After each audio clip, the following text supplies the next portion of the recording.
हाय, hello, नमस्कार. आपल्या सर्व गोड ताईंचं, दादांचं, मित्रमैत्रिणींचं अगदी मनापासून स्वागत करते आपल्या छोट्याशा ब्लॉगमध्ये, जिचं नाव आहे संगीता पाटील. श्री स्वामी समर्थ. तर मी आज तुम्हाला सांगणार आहे गणपतीची कथा.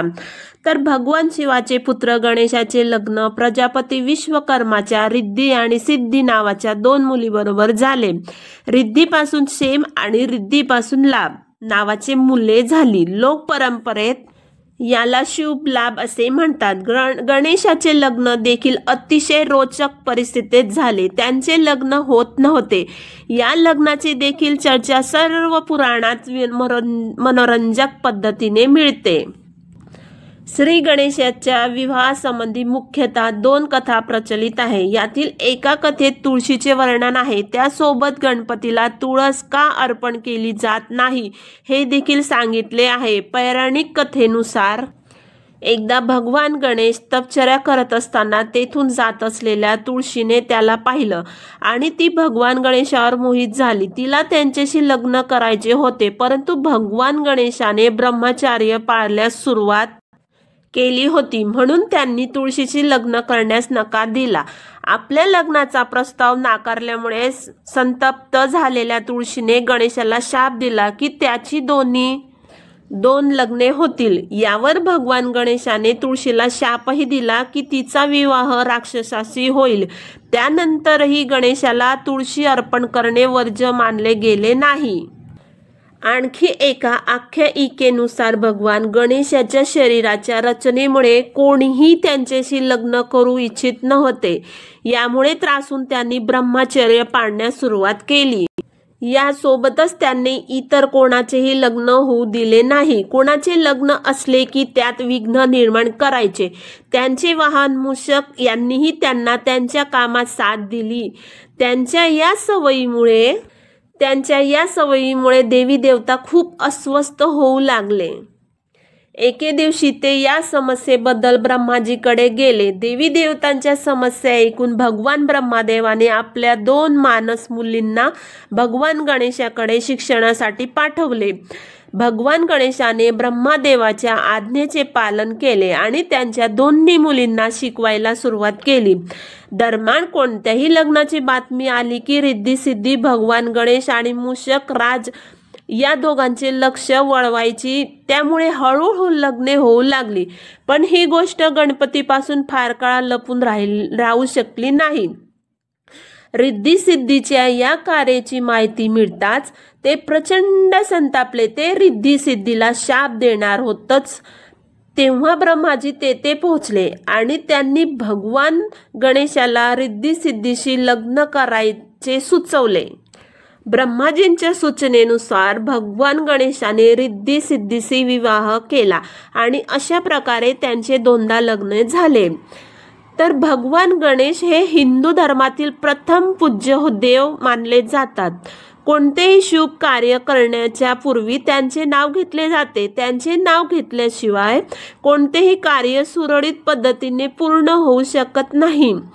त्यांच्याशी निगडीत 5 लोकप्रिय कथा. पहिली कथा. पुराणानुसार देवी पार्वतीने अत्यंत प्राप्तीसाठी पुण्यक नावाचे व्रत कैवल्य केले.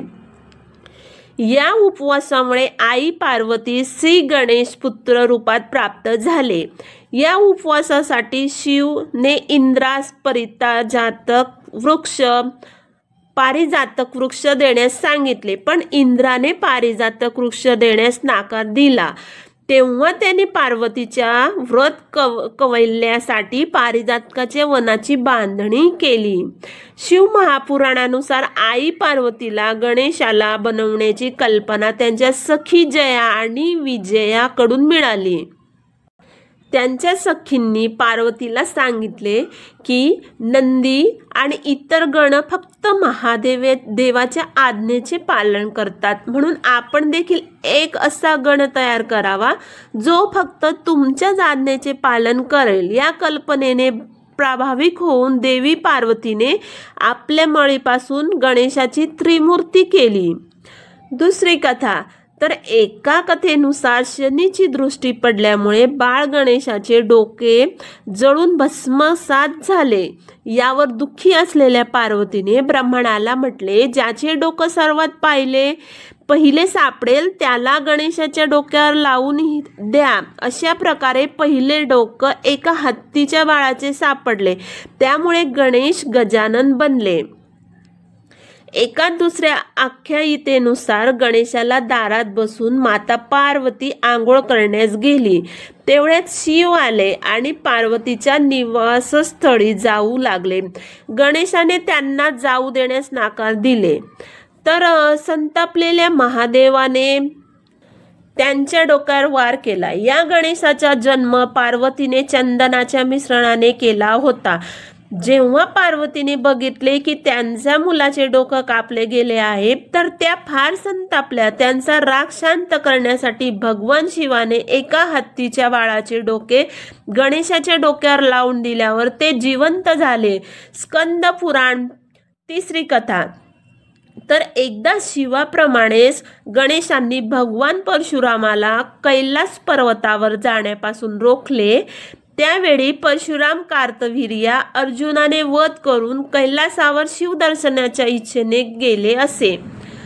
ते शिवाचे अनन्य भक्त होते। गणेशाने रोखल्यावर ते गणेशाशी युद्ध करू लागले। गणेशाने त्यांना धूळ चाटवली, तेव्हा परशुरामाने शिवाने दिलेल्या परशुचा वापर गणेशावर केला, ज्यामुळे गणेशाचा डावा दात तुटला। तेव्हापासून ते एकदंत म्हटले जातात। 4थी कथा। भगवान विष्णूचे लग्न देवी लक्ष्मीसह करण्याचे योजले। सर्व देवांना आमंत्रण मिळाले, पण गणेशाला दिले नाही। भगवान विष्णूच्या मिरवणुकीच्या वेळी सर्व देव आपापसात चर्चा करू लागले की गणेश नाही। मग सर्वांनी विष्णूला विचारले, तर त्यांनी म्हटले की आम्ही गणेशाच्या वडिलांना म्हणजेच महादेवांना आमंत्रण दिले आहे। तर गणेशाला वडिलांसोबत यायचे असेल तर आले असते। तर काही जण म्हणू लागले की जे जास्त खातात आणि ते आले तरी त्यांना घराच्या संरक्षणासाठी बसून देण्यात येईल। नंतर ही गोष्ट गणेशाला समजतात त्यांनी आपल्या मूषक सैन्याला पुढे पाठवून वाटेला खालून पोकळ करून दिले। वहाड तेथून निघून गेल्यावर रथांची चाक जमिनीतील रुतली। बऱ्याच वेळा प्रयत्न केल्यावर देखील चाक नाहीच निघाले। सर्वांनी आपापल्या परीने प्रयत्न केले तरीही निघाले नाही। बऱ्याच जागीतून तुटायला लागले। कोणालाही काही सुचत नव्हते की आता काय करावं। तेव्हा नारदजींनी सांगितले की आपण गणेशाचे अवमान करून चांगले केले नाही। जर आपण त्यांना मान देऊन आमंत्रित कराल तरच आपले कार्य सिद्ध होऊ शकेल आणि हे संकट देखील टळेल। मग शंकराने आपले सेवक नंदीला पाठवले आणि ते गणेशाला घेऊन आले।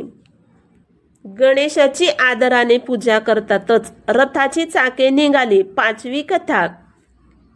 देवी पार्वतीला सर्व देवांनी अमृतापासून तयार केलेले एक दिव्य मोदक दिले। मोदक बघून दोन्ही मुले कार्तिकेय आणि गणेश आईकडून मागू लागले। तेव्हा आईने मोदकाच्या महत्त्वाचे वर्णन करून म्हटले की आपल्या दोघांमधून धर्माच्या दृष्टीने श्रेष्ठ होऊन सर्व तीर्थक्षेत्रांना प्रथम भेट देईल त्यालाच ते मोदक मिळेल। आईची गोष्ट ऐकून कार्तिकेय तर आपल्या मोरावर बसून एक चांगले मुहूर्त बघून सर्व तीर्थक्षेत्रांना भेट देऊन आले। इथे गणेशाचे वाहन उंदीर असल्यामुळे ते असं करण्यास असमर्थ होते। तेव्हा गणेशाने अत्यंत आदराने आपल्या आईवडिलांच्या भोवती प्रदक्षिणा घालून त्यांच्या समोर जाऊन उभे राहिले।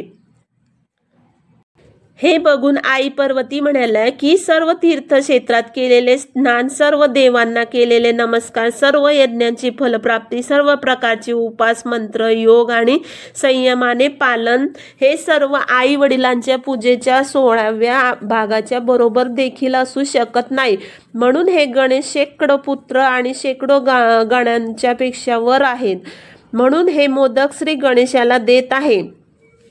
आई वडिलांच्या भक्तीमुळे प्रत्येक यज्ञात सर्वात आधी गणेशाची पूजा केली जाते। तर मैत्रिणींनो, कसा वाटला हा माझा व्हिडिओ? आवडला असेल तर नक्की लाईक्स आणि कॉमेंट्स करा. आणि हो, पूर्ण व्हिडिओ बघितल्याबद्दल सर्वांचे आभारी आहे मी. तर चला तर मैत्रिणींनो, भेटूया पुढच्या व्हिडिओमध्ये. तोपर्यंत बाय बाय. श्री स्वामी समर्थ सगळ्यांना.